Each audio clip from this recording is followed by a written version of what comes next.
ഇതാണ് സോഫ്റ്റ്വെയർ വരുന്നത്, iCare. Open ചെയ്യുമ്പോൾ നമുക്ക് 3 ടൈപ്പിൽ നമുക്ക് ലോഗിൻ ചെയ്യാൻ പറ്റും. അഡ്മിനിസ്ട്രേറ്റർ, സൂപ്പർവൈസർ, ഡിഫറെൻ്റ് ID വെച്ചിട്ട് നമുക്ക് ചെയ്യാൻ പറ്റും. നമുക്ക് സോഫ്റ്റ്വെയർ ജസ്റ്റ് ഒന്ന് ഓപ്പൺ ചെയ്യാം. ഇതാണ് ഇൻ്റർഫേസ് വരുന്നത്. ഇതിൽ നമുക്ക് ടൂൾസിൽ ഫേം ഇൻഫർമേഷൻസ് ആഡ് ചെയ്ത് കൊടുക്കാൻ പറ്റും. അതുപോലെ നമുക്ക് യൂസറൊക്കെ നമ്മൾ ഇവിടെയാണ് ക്രിയേറ്റ് ചെയ്യുന്നത്. പിന്നെ നമുക്ക് ഗ്രീൻ ബാക്കപ്പ്, അതായത് സോഫ്റ്റ്വെയറിന് ഓട്ടോ ബാക്കപ്പിൽ നമുക്ക് സെറ്റ് ചെയ്യാൻ പറ്റും. ഇത് നമുക്ക് മാസ്റ്ററിലാണ് നമ്മൾ എല്ലാ ക്രിയേഷൻസും ചെയ്യുന്നത്. ഐറ്റംസ് അതുപോലെ തന്നെ കസ്റ്റമേഴ്സ്, സപ്ലൈസ് എല്ലാ ക്രിയേഷൻസും നമ്മൾ മാസ്റ്ററിലാണ് ചെയ്യുന്നത്.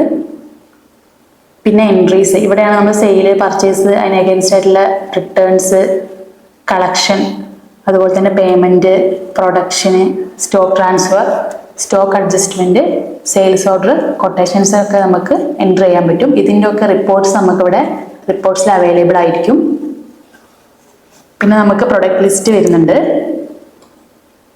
ക്രിയേറ്റ് ചെയ്യുന്ന സമയത്ത് നമുക്ക് കറണ്ട് സ്റ്റോക്ക് നമുക്ക് അറിയാൻ പറ്റും.